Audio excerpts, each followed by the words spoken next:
जय गुरु जी संगत जी, मेरे यूट्यूब चैनल गुरु जी 13 ब्लेसिंग पर आपका हार्दिक स्वागत है। जय गुरु जी। शुक्राना गुरु जी, आप सभी साथ संगत जी को जय गुरु जी। गुरु जी आप सभी पर मेहर बनाए रखें, सर्वदा भला सर्वदा भला। मैं आशा करती हूँ कि आप सभी स्वस्थ हो और मस्त हो। संगत जी, जैसे कि मैं आपके साथ में रही गुरु जी की पावन पुस्तक दिव्य आभा के सत्संग शेयर कर रही हूँ। आज उसी कड़ी को आगे बढ़ाते हुए आज का जो सत्संग है बहुत ही प्यारा और अद्भुत सत्संग है। जैसे कि आप सभी जानते हैं, दिव्य आभा जो गुरु जी की पावन पुस्तक है और गुरु जी ने स्वयं उसमें एक एक शब्द सुना था और संगत को बोला था कि तुम्हारा जो सत्संग है, जो तुम्हारी लाइफ का जो मैंने चमत्कार किया किया है, तुम्हारे जीवन में मिरेकल किया है, उसके विषय में बताओ। एक एक शब्द जो कि एक धागे में पिरोया गया मोती के समान है और जो आप सुन रहे हैं, और मैं भी लाभान्वित हो रही हूँ उससे, क्योंकि गुरु जी कहा करते थे संगत सत्संग सुनाने वाले का भी भला और सत्संग सुनने वाले का भी भला। तो कहीं ना कहीं मेरा भी कल्याण हो रहा है। और मैं ये नहीं कहूंगी संगत जी कि अभी मुझे इंस्टेंट ही मुझे इसका लाभ मिल जाएगा। मैं नहीं जानती कि कब गुरु जी मेरे ऊपर कब क्या मेहर करेंगे, मैं नहीं जानती क्या होगा। वो जानते हैं, क्योंकि उचित समय आने पर मुझे उसका वो रिजल्ट भी दे देंगे। और आप जो सुन रहे हैं, संगत मेरे साथ जुड़ी हुई है जो सुन रही है, उनका हाथ जोड़कर बहुत बहुत दिल से शुक्रिया अदा है कि आप सभी मुझे ध्यान से सुन रहे हैं। संगत जी, सत्संग बहुत ही प्यारा है और जब भी हम नया सत्संग मैं पढ़ती हूँ और आपके साथ शेयर करती हूँ, मैं मुझे इतनी खुशी होती है कि गुरुजी ने कैसे संगत को किन किन परेशानियों से बाहर निकाला है। और आज भी गुरुजी फिजिकल फॉर्म में नहीं है, लेकिन फिर भी वो संगत के साथ वैसे ही चमत्कार कर रहे हैं जब वो फिजिकल फॉर्म में थे। उस समय वो सीमित थे क्योंकि शरीर में बंधे हुए थे, लेकिन अब वो असीमित लाभ पहुंचा रहे हैं संगत को। और वो शरीर में नहीं बंधे हुए, शारीरिक बाध्यता नहीं है अब उनको, वो कहीं भी जाकर अपने सत्संग का संगत का कल्याण कर रहे हैं। हालांकि शारीरिक बाधा तो उनको पहले भी नहीं थी। एक जगह पर दो दो जगह वो दिखाई देते थे। एक जगह बैठे हैं, संगत बोल रही कि नहीं हमारे सामने बैठे हैं गुरु जी, लेकिन दूसरी संगत बोलती कि हमारे घर बैठे हैं संगत जी। तो कौन किस पे विश्वास करे। तो कई बार तो वीडियो कॉल के थ्रू दिखाया जाता था या फोटो क्लिक करके भेजा जाता था, देखो हमारे घर बैठे गुरु जी। और कहता था कि गुरु जी तो संगत में बैठे। तो गुरु जी चमत्कार करते हैं, विरले हैं गुरु जी। और सत्संग बहुत ही प्यारा है। आज का जो सत्संग है ना संगत जी, वो है major general Mohinder Pal Singh Sandhu uncle का, जो कि चंडीगढ़ के एक निवासी हैं। बहुत ही प्यारा सत्संग है और सत्संग सुनने के लिए मेरे साथ जुड़े रही। जैसे हम सत्संग की शुरुआत करते हैं गुरु जी के मंत्र से, और जो कि हमारे लिए महामृत्युंजय मंत्र से भी उच्च कोटि का बोलूंगी संगत जी मैं तो, क्योंकि महामृत्युंजय मंत्र तो हमें मृत्यु से रोकता है, वो भी गुरु जी का दिया हुआ है। लेकिन जो ओम नमः शिवाय शिव जी सदा सहाय, ओम नमः शिवाय गुरु जी सदा सहाय जो कि मंत्र है, और गुरु और भगवान को दोनों को साक्षी कर कर जो बनाया गया है, वो हमारे लिए सभी मंत्रों से बड़ा विस्तृत मंत्र है। ये मेरी खुद की भावना है। मैं नहीं जानती कि आपकी क्या व्यूज है, लेकिन ये मेरे पर्सनल व्यूज हैं कि मैं इस महामंत्र को, इस मंत्र को जो गुरुजी के द्वारा दिया गया है, इसको महामंत्र मानती हूँ। और संगत जी चलिए हम सब मिलकर गुरु जी का बताया हुआ मंत्र, महामंत्र, उसका उच्चारण करें। ओम नमः शिवाय शिव जी सदा सहाय, ओम नमः शिवाय गुरु जी सदा सहाय, ओम नमः शिवाय शिव जी सदा सहाय, ओम नमः शिवाय गुरु जी सदा सहाय। जय गुरु जी, शुक्राना गुरु जी, जय जय गुरु जी। संगत जी, अंकल जी लिखते हैं गुरु जी महान है।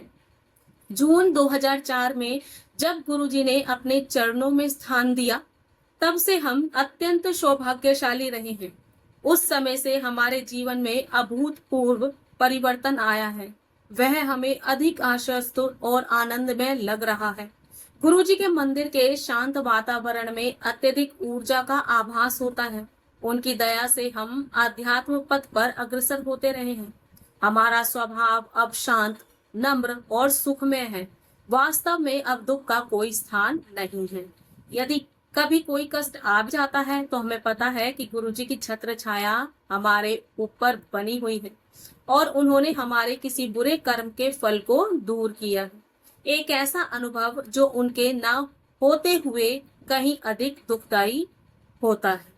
ये अंकल जी कहते हैं कि गुरुजी ने जब उनको अपने चरणों में स्थान दिया तो उस समय को वह बहुत सौभाग्यशाली मानते हैं कि वह गुरुजी से जुड़े, और गुरुजी ने हमेशा उनके जीवन को आनंद में बनाया है। गुरुजी के मंदिर का शांत वातावरण अत्यधिक ऊर्जा से भरा हुआ है। आप सभी जानते हैं वहां का जो पावन ओरा है, ऐसी दिव्य आभा हमें कहीं देखने को नहीं मिलती, ऐसी छटा देखने को नहीं मिलती जैसे कि हमें गुरुजी के बड़े मंदिर में शांति का अनुभव होता है।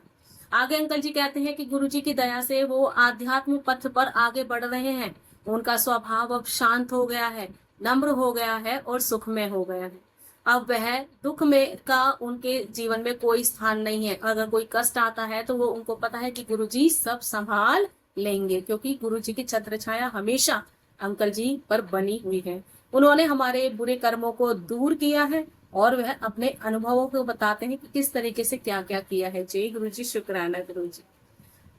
अंकल जी लिखते हैं, गुरु जी की संगत के साथ एक अनूठा बंधन है जिससे हम अपने आप को एक बड़े परिवार का सदस्य समझते हैं। हमारे स्वाभिमान का स्थान अब नम्रता ने ग्रहण कर लिया है। हमें संगत से वार्तालाप करना अच्छा लगता है, क्योंकि इस प्रकार हम गुरुजी के बारे में और अधिक बहुत कुछ जान सक रहे हैं। सीख के इस अनुभव के साथ इस बड़े मंदिर में और सदस्यों के साथ पारस्परिक प्रेम भी बढ़ता है। अंकल जी कहते हैं कि गुरुजी की संगत के साथ जुड़े हैं तो उनके साथ बहुत सारे अनुभव वो सीख रहे हैं और ऐसे प्रेम से जुड़ गए हैं जो कहीं उनको प्राप्त नहीं होता।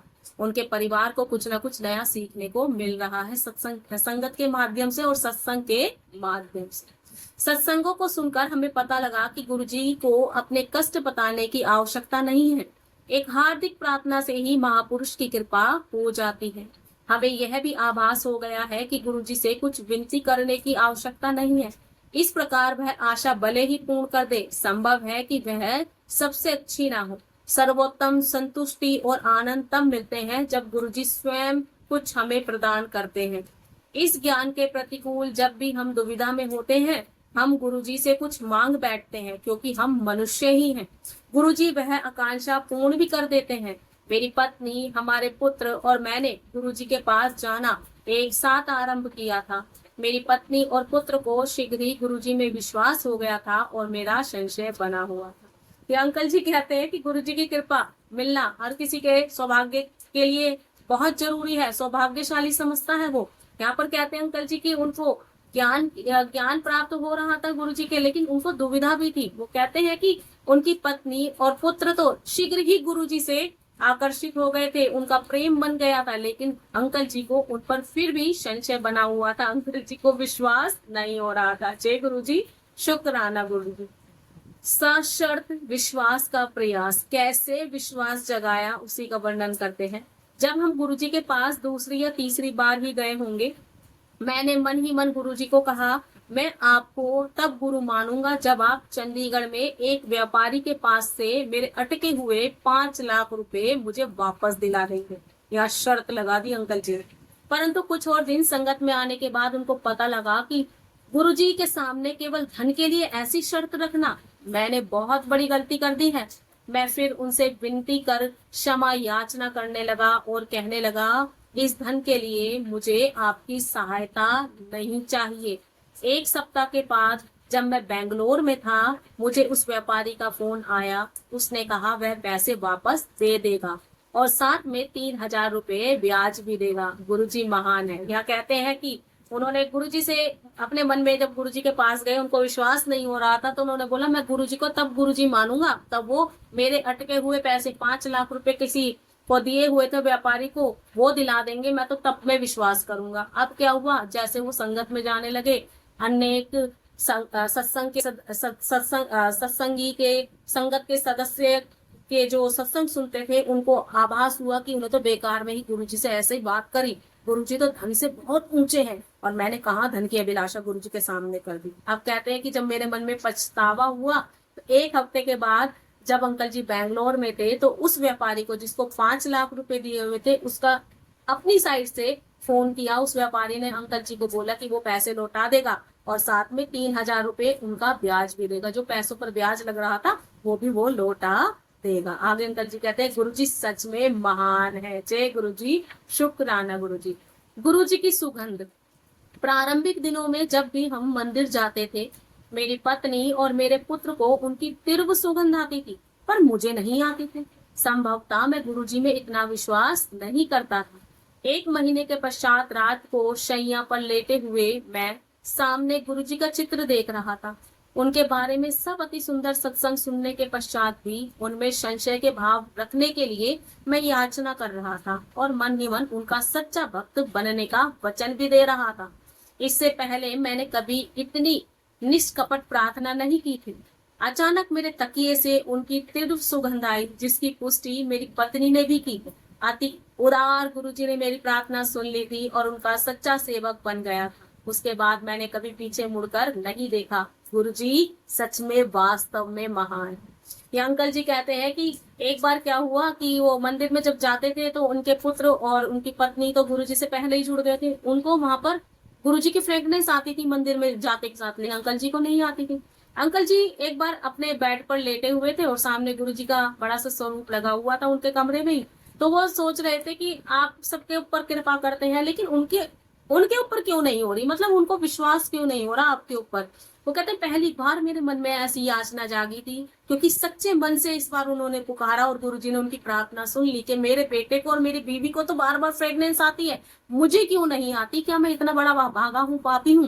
तभी गुरुजी ने उनकी प्रार्थना सुनी और कहते हैं जहां पर वो उनके जो बेड पर वो लेटे हुए थे उन्होंने पिलो लगाया हुआ था, वहां से गुरुजी के एकदम फ्रेग्रेंस आई और ये बात की पुष्टि उनकी पत्नी ने भी की। मतलब अंकल जी को नहीं, उनकी पत्नी को भी फ्रेग्रेंस आई और अंकल जी कहते हैं शायद उस दिन आत्मा परमात्मा से सच में जुड़ गई थी। और उसके बाद अंकल जी को पूरा विश्वास हो गया कि गुरुजी ही सब कुछ है और वो सच्चे डिवोटी गुरुजी के बन गए थे। और कहते हैं उस दिन के बाद से मैंने कभी पीछे मुड़कर देखा ही नहीं। विश्वास की आस्था अब जग चुकी थी। जय गुरुजी, शुक्राना। अंकल जी आगे लिखते हैं अनुपस्थित पुत्र के लिए लड्डू। मेरा बेटा समर नाविक है। नाविक होता है मतलब सेलर, जो कि हवाई जहाज नहीं, सॉरी, पानी का जहाज जो चलाते हैं। जिस तरीके से पायलट होता है वो हवाई जहाज चला रहा होता है, रेलवे में होते हैं वो भी को पायलट जो होते हैं वो भी जो रेल को चला रहे होते हैं, जैसे ड्राइवर हो गया, ऐसे ही नाविक को सेलर बोला जाता है। तो इनके जो बेटे हैं समर, वो सेलर हैं। वह अपने जहाज चला रहा था और वो जहाज पर चले गए थे। और आपको पता है कि इनकी जो इस तरह की जॉब होती है, नेवी में जो जॉब करते हैं, 6-6 महीने का इनका टाइम होता है। 6 महीने ये जहाज पर रहते हैं और 6 महीने ये अपने घर रहते हैं। ऐसा इनका प्रोसेस है, जॉब का प्रोसेस है। आगे वो बताते हैं कि गुरु सर मेरी पत्नी, इनकी पत्नी का प्यार का नाम, निक नेम जो था बब्बू था आंटी जी का। कहते हैं मेरी पत्नी से गुरुजी हमेशा पत्नी बब्बू से हमेशा गुरुजी मेरे बेटे समर के विषय में पूछा करते थे। उनको हम गुरुजी के मंदिर में गए, गुरुजी कहीं बाहर गए हुए थे और हम उनकी प्रतीक्षा कर रहे थे। रात्रि को लगभग 1 बज चुका था और अचानक गुरुजी रात को 1 बजे आए और सभी संगत में लड्डू बांटने लगे। प्रत्येक व्यक्ति को उन्होंने एक एक लड्डू दिया। सब संगत को एक एक ही लड्डू मिल रहा था, लेकिन मेरी पत्नी को उन्होंने बुलाया और उनको 2 लड्डू दिए। और मेरी पत्नी बड़ी खुश होकर बोली सबको तो एक एक लड्डू मिला है, मुझे देखो 2 लड्डू मिले हैं। और 1 लड्डू उनके पुत्र के लिए दिया गया था कि गुरुजी ने उनके बेटे को, जो कि वहां पर थे नहीं, वो अपने जहाज पर थे, अपनी जॉब पर थे, और गुरुजी ने उनको लड्डू दे दिया था। आंटी जी कहती है मैं बड़ी खुश हुई थी। अब क्या हुआ, वह ये बात कह ही रही थी अपने पति से कि तभी कर्नल जोशी अंकल, जो कि गुरुजी के पुराने डिवोटी हैं, वो गुरुजी के एक अनुयायी भी हैं, उनके पास आए और उन्होंने फोन लिया हुआ था अपने हाथ में और उन्होंने अंकल जी के हाथ में फोन दे दिया और कहा कि उनका बेटा उनसे बात करना चाहता है। अंकल जी ने सोचा कि रात को 1 बजे वो क्या बात करेगा, और इस समय तो कोई बात करने का मतलब ही नहीं बनता, 1 बजे क्यों बात करेगा। लेकिन जब उन्होंने रिसीव किया, वो फोन लिया उनके हाथ से और उन्होंने बात की, तो सच में उनके बेटे ने बात की थी और सब कुछ कुशल मंगल था, कुछ ऐसी परेशानी थी ही नहीं। उसने उत्तर दिया कि उनकी उस बच्चे का मन कर रहा था बात करने का अपने फादर से, और उसको बच्चे को ये फील हो रहा था कि अभी उनके मम्मी पापा जो है वो गुरुजी के दरबार में बैठे हैं, गुरुजी की संगत में बैठे हैं, उसको ऐसा आभास हो रहा था। और वहां पर बैठे बैठे गुरुजी ने उनके नाम का वहां पर उनकी मदर को लड्डू दे दिया था। जय गुरुजी, शुक्राना गुरुजी। अंकल जी कहते हैं गुरुजी सच में महान है। जय गुरुजी। आगे लिखते हैं पत्नी के रोग हरण। मेरी पत्नी 3 बार गुरु जी की से स्वस्थ हुई है। 1981 में वह मैनियर रोग से पीड़ित थी। मैनियर रोग होता है संगत जी, तपेदिक का रोग होता है, और ये मतलब ये जो होता है ना, कान वान बहरे हो जाते हैं, कानों से सुनाई नहीं देता, सॉरी। मैनियर रोग होता है कानों का रोग। अब वो कहते हैं जो कान में जो तरल पदार्थ होता है, हमारे लिक्विड होता है, आप सभी जानते हैं शरीर जो चल रहा है वो हमारे शरीर में लिक्विड ही तो है, चाहे वो खून के रूप में हो, चाहे आपका और भी बहुत सारी चीजें होती हैं। तो वो कहते हैं लिक्विड जो होता है कानों से वो बह रहा था उनके कानों से। अब ये जो इस तरह की मैनियर रोग होता है उससे पीड़ित थी, वो कान बहने के रोग से पीड़ित थी। इसमें कान के अंदर प्राकृतिक तरल का असंतुलन हो जाता है। इससे उस व्यक्ति के सर में चक्कर आते हैं और आधे सर में दर्द होने लगता है। भारत और अमेरिका में उसकी कई बार चिकित्सा कराई गई, लेकिन सारी की सारी असफल रही। 1992 में एक होम्योपैथी औषधि की सहायता से उसे दबाया जा सका। जब तक वह औषधि लेती रही तब तक वह रोग के लक्षण कम हो जाते थे। गुरुजी की संगत में एक माह जाने के पश्चात उसने गुरुजी से मन ही मन निवेदन किया कि वह अब होम्योपैथी दवाई नहीं लेगी, उसे स्वस्थ करना अब उनके हाथ में है। औषधि छोड़ने पर उसकी वेदना अति तीव्र हो गई, परंतु उसने वह दवाई नहीं ली। यह 15 दिन तक रहा। उसके पश्चात वह जिस प्रकार से शुरू हुआ था वैसे ही एकदम समाप्त होता चला गया। उसके बाद आज तक वह फिर कभी उसको हुआ ही नहीं। गुरुजी महान है। या आंटी जी के कान में दर्द हो गया था, दर्द रहता था, मैंने रोग था, कान से तरल पदार्थ निकलता था, निकलता था और उनको वेदना होती थी। उन्होंने बहुत सी जगह ट्रीटमेंट कराया, अमेरिका में और भारत में भी ट्रीटमेंट कराया, और जो बीमारी थी उससे आधे सिर में दर्द हो रहता था जिससे परेशान थी। बाद में होम्योपैथी के दवाई ली गई। होम्योपैथी से दवाई लेने के बाद उनको थोड़ा रिलीफ मिला, लेकिन जब जब वो दवाई लेती रही तब तक वो होता रहा, उसके बाद उनको कोई असर नहीं हुआ। एक दिन गुरुजी की संगत में बैठे बैठे उन्होंने सोचा कि गुरुजी मैं दवाई नहीं लूंगी, अब आप ठीक करोगे। और उन्होंने, आंटी जी ने 15 दिन तक दवाई खाई ही नहीं, सब कुछ गुरुजी पर छोड़ दिया और धीरे धीरे उनका रोग समाप्त होता चला गया। जय गुरुजी, शुक्राना। अंकल जी आगे लिखते हैं दृष्टि पटल रेटिना। अप्रैल 2005 में बब्बू की आंख में काले धब्बे होने लगे। नेत्र विशेषज्ञ ने उसका परीक्षण करने के पश्चात बताया कि उसका दृष्टि पटल सूजा हुआ है और उसे तुरंत स्टेरॉइड की गोलियां खानी आरंभ नहीं करी तो वह अपनी दृष्टि भी खो सकती है, किंतु उन्हें खाने से उसका अप्रकट तपेदिक रोग उभर सकता था, अतः उसे उसकी भी चिकित्सा करानी पड़ेगी। यह सुनकर वह चिंतित हो गई। चूंकि हम गुरुजी से सीधा इसका उल्लेख करने में झिझक रहे थे, एक अन्य महिला जो कि गुरुजी की दीर्घकालीन भक्त थी, उन्होंने इसके बारे में गुरुजी को बता दिया। फिर भी जब बब्बू उनसे आज्ञा ले रही थी, गुरुजी कुछ नहीं बोले। रोग के भय से बब्बू ने गुरुजी को कहा वह स्टेरॉइड की गोलियां नहीं लेना चाहती। गुरुजी ने मुस्कुराकर हमारे फिरोजपुर वाले घर में रखा हुआ शुद्ध मधु लाने को कहा। बब्बू जब वह शहद लेकर आई तो गुरुजी ने उसे अभिमंत्रित किया और उसे अपनी आंखों में डालने के लिए कह दिया। अब क्या था, अब उनकी आंखों के जो दृष्टि पटल था, यानी कि आंखों का जो रेटिना होता है, उसमें काले धब्बे बन गए थे। अब आंटी जी परेशान, डॉक्टरों को दिखाया गया तो डॉक्टरों ने बोला कि स्टेरॉइड की गोलियां खानी पड़ेगी। अब स्टेरॉइड की गोलियां होती है संगत जी, शरीर में कहीं हमारे स्वेलिंग हो जाती है, सूज जाती है, क्योंकि रेटिना सूज गया था, आंख सूज रही थी, तो रेटिना पर प्रभाव पड़ रहा था उस चीज का। तो अब क्या था, उनको जो सूजन है वो कम करने के लिए वो गोलियों का प्रयोग कर रही थी। आंटी जी कहती है मैं गोली नहीं खाऊंगी। वो परेशान हो गई थी क्योंकि पहले भी उनको कान के दर्द, कान की वजह से परेशानी रहती थी, वो मेडिसिन ले रही थी। अब नई बीमारी और आ गई। अब वो डॉक्टरों ने उनको कहा था कि उनको तपेदिक भी है। तपेदिक मतलब उनको टीबी की संभावना भी थी, लक्षण थे। अगर वो बार बार इस तरह की स्टेरॉइड की गोलियां खाती रहेंगी तो शायद उनका टीबी भी उभर सकता था। आंटी जी बड़ी परेशान। वो एक दिन संगत में बैठी हुई थी, उन्होंने सोचा कि गुरुजी को बताया जाए। अब वो बताने के लिए, जैसे जाने के लिए सोच ही रही थी, तभी किसी संगत ने मना कर दिया कि गुरुजी को नहीं बताते, आने पर ही बताए, अपने आप पूछते हैं गुरुजी। अब क्या था, उनकी परेशानी देखकर एक अन्य संगत थी जो कि गुरुजी की बहुत पुरानी डिवोटी थी, उन्होंने गुरुजी के सामने बात रख दी। जब बात रखी गई तो गुरुजी ने कुछ नहीं बोला। आंटी जी, जो बब्बू आंटी है, जो कि अंकल जी की वाइफ है, वो गुरुजी के दर्शन करने के लिए, आज्ञा लेने के लिए आगे गई। गुरुजी ने तब भी कुछ नहीं बोला, चुप रहे।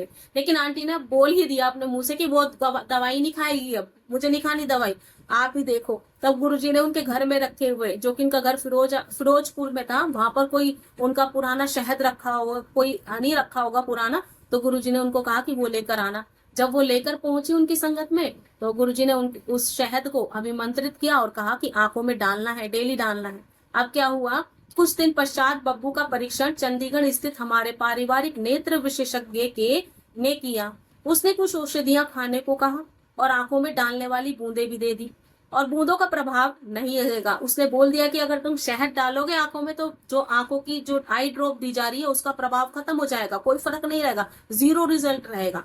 अब क्या था कि अब इन्होंने, अंकल जी ने तो अपना दिमाग लगाया, इन्होंने जो डॉक्टर ने इनको बोला आई ड्रॉप, वो आई ड्रॉप भी डाल रहे हैं और गुरुजी का बताया हुआ अभिमंत्रित शहद भी वो अपनी बीवी की आंखों में डाल रहे थे, और उसके कारण उनका कोई नकारात्मक प्रभाव उन पर नहीं पड़ा, कोई साइड इफेक्ट नहीं आया, और बाद में उनका रोग बिल्कुल ठीक हो गया था। आंटी जी, यहाँ अंकल जी लिखते हैं उसका रोग इतना अधिक नहीं है किंतु उसे लाभ नहीं हुआ। उस मेडिसिन जो आई ड्रॉप है, लेकिन गुरुजी के जो मधु था यानी कि शहद जो विमंत्रित करके दिया गया था, उनसे उनकी आंखों में बिल्कुल ठीक हो गई थी, चमत्कार हो गया था। बब्बू का उदाहरण तो वास्तव में चमत्कार है। उसने बब्बू से पूछा कि क्या वह भगवान पर विश्वास करती है, क्या उसमें कोई शंका थी। गुरुजी महान है। पिछले 9 वर्षों से बब्बू के मुख पर विषाणु जनित मत्स्य हो रहे हैं। त्वचा विशेषज्ञ की अनेक औषधियां और उनको जलाने की क्रियाएं असफल रही हैं। अंततः उसकी चिकित्सा गुरुजी के ही कन्या भक्त डॉक्टर D.R. चौहान ने मार्च 2006 में करी। 1 सप्ताह में ही कभी फिर वापस नहीं आया वो, और वह हमेशा के लिए युक्त हो गया। गुरुजी महान है। या अंकल जी कहते हैं कि अब क्या था, कान की परेशानी खत्म हुई तो आंखों में आ गई, आंखों की परेशानी खत्म हुई तो उनके चेहरे पर मस्से आ गए, मस्से आ गए, उनको विषाणु जनित मस्से आ गए। मस्से मतलब वायरल वॉट्स आ गए उनके, जो कि इन्फेक्शन के कारण होते। किसी का सामान इस्तेमाल कर लिया, जैसे टॉवल वगैरह हो गया, वो किसी का साबुन हो गया, इस तरह के जो दूसरा व्यक्ति यूज करता है, तो यहाँ पर वो परेशानी हो जाती है, हाइजीन की परेशानी हो जाती है। तो यहाँ पर कहते हैं कि वो त्वचा रोग विशेषज्ञ के पास गई और उन्होंने वो मस्से जलाने के लिए उनको बता दिया। अब वो सारे के सारे असफल रहे, कोई फायदा नहीं हुआ। गुरुजी के पास गए तो गुरुजी के एक अन्य भक्त थे डॉक्टर D.R. चौहान। गुरुजी ने बोला कि इससे ट्रीटमेंट कराओ, ये सही करेगा, और ऐसा ही हुआ। 1 सप्ताह में वो डॉक्टर के पास जाती रही और 1 सप्ताह में उनके जो मस्से थे वो बिल्कुल ठीक हो गए और गुरुजी की कृपा हुई। सच में गुरुजी महान है। जय गुरुजी, शुक्राना गुरुजी। अंकल जी लिखते हैं दुर्घटना से रक्षा। दिसंबर 2006 में चंडीगढ़ में एक चौराहे पर 80 किलोमीटर के वेग से आती हुई एक अम्बेसडर गाड़ी ने हमारी जैन गाड़ी पर किनारे से आकर टक्कर मार दी। हमारी गाड़ी 4 फुट दूर चली गई। उसके दरवाजे, खिड़कियां, मदरगार्ड, सब, सामने का शीशा, यहाँ तक कि तंत्रों वाला हिस्सा भी टूट गया। इतनी जोर से दुर्घटना होने के बाद भी हम चारों सुरक्षित बाहर निकल आए। गाड़ी को ठीक कराने के लिए मुझे कुछ धन्य व्यय नहीं करना पड़ा, क्योंकि अम्बेसडर गाड़ी के स्वामी ने पूरा पैसा दे दिया। यह सब केवल गुरुजी की दया से संभव हो पाया, क्योंकि गुरुजी महान है। कहते हैं कि एक बार उनकी दुर्घटना से भी रक्षा करी थी। इनका पूरा परिवार चंडीगढ़ में दिसंबर 2006 की बात बताते हैं, एक चौराहे पर से जैसे निकल रही थी गाड़ी, इतनी स्पीड में 80 किलोमीटर की वेग से कोई एम्बेसडर गाड़ी आई और इनकी जो गाड़ी थी, जो कि अंकल जी की गाड़ी जैन थी, उसमें टक्कर मार दी। टक्कर इतनी जोर से मारी गई थी कि दरवाजे, खिड़कियां, मदरबोर्ड, सामने का शीशा उनकी गाड़ी का, और सबके सब क्षतिग्रस्त हो गए, बुरा हाल हो गया, बहुत दुर्घटना हुई थी। और कहते इतनी जोर से टक्कर लगी थी कि कुछ भी हो सकता था, लेकिन इनके घर के परिवार के सदस्यों को कुछ भी नहीं हुआ था। बेटा बेटी और अंकल आंटी, इनको कुछ भी नहीं हुआ था। वो बिल्कुल सुरक्षित गाड़ी से बाहर आए। और कहते कि गाड़ी को ठीक कराने के लिए हमें 1 रुपया भी खर्च नहीं करना पड़ा। क्यों? क्योंकि जिस गाड़ी ने, एम्बेसडर गाड़ी ने टक्कर मारी थी, उसके मालिक ने उनको सारा पैसा दे दिया था। और सब कुछ ये हुआ था गुरुजी की कृपा से। गुरुजी सच में महान। आगे अंकल जी लिखते हैं, हम गुरु कृपा के लिए अत्यंत आभारी हैं। गुरुजी अक्सर कहते थे कि आने वाला समय में इस संसार में अनेक कठिनाइयां आने वाली हैं। कोई भी किसी की सहायता नहीं करेगा, चाहे वह उसका अति घनिष्ठ संबंधी, भाई बहन या कोई अन्य क्यों ना हो। केवल गुरु संगत के इस परिवार में ही सुख, शांति और चैन मिल पाएगा। कहने की आवश्यकता नहीं है कि हम उनकी संगत के सदस्य होकर और उनकी दया के पात्र बनकर सौभाग्यशाली हैं। ओम नमः शिवाय। गुरुजी सदा समय। बहुत ही प्यार। अंकल जी कहते हैं कि गुरुजी कहा करते थे कि आने वाला जो समय है, जो कि अब तो गुरुजी चोला छोड़ चुके हैं, आने वाला समय जो कि अब चल रहा है संगत जी, उनके जाने के बाद जो समय चल रहा है बहुत बेकार आएगा, और हम सभी जानते हैं कि बहुत कठिनाइयों भरा समय चल रहा है। कोविड आया, लोगों की जॉब चली गई, भूखमरी फैल गई। अगर लोगों की सेविंग्स ना होती तो क्या हाल होता।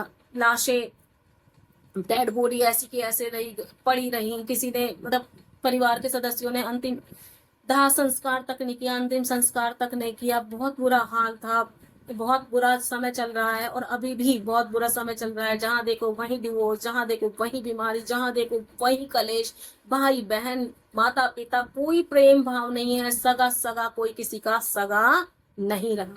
तो गुरु जी ये पहले ही बताते थे संगत को कि ऐसा समय आएगा, कोई किसी का भाई बहन, कोई कई संबंधी, कोई कोई काम नहीं आएगा, सिर्फ तुम्हारा गुरु परिवार ही काम आएगा। और सच में ऐसा हो भी रहा है। भाई भाई का दुश्मन बन बैठा है, माता पिता बच्चों के दुश्मन बन बैठे हैं, बच्चे माता पिता के दुश्मन बैठे हैं। हम आए दिन कुछ ना कुछ नई ऐसी न्यूज सुनते रहते हैं जहां पर कोई भी सेफ नहीं है, रिश्तों पर भी विश्वास नहीं है, यहाँ तक कि आपके परिवार के अपने सदस्यों पर भी विश्वास नहीं है। छोटी छोटी बच्चियों के साथ में परिवार के सदस्य, उनके घनिष्ठ मित्र, क्या ही बोले संगत जी, बहुत बुरा हाल है, बहुत बुरा हाल चल रहा है। गुरु जी हमेशा कहा करते थे कोई काम नहीं आएगा, सिर्फ संगत परिवार ही संगत परिवार के काम आएगी। आगे वो कहते हैं कि संगत परिवार में ही लोगों को सुख शांति और चैन से जीने को मिलेगा।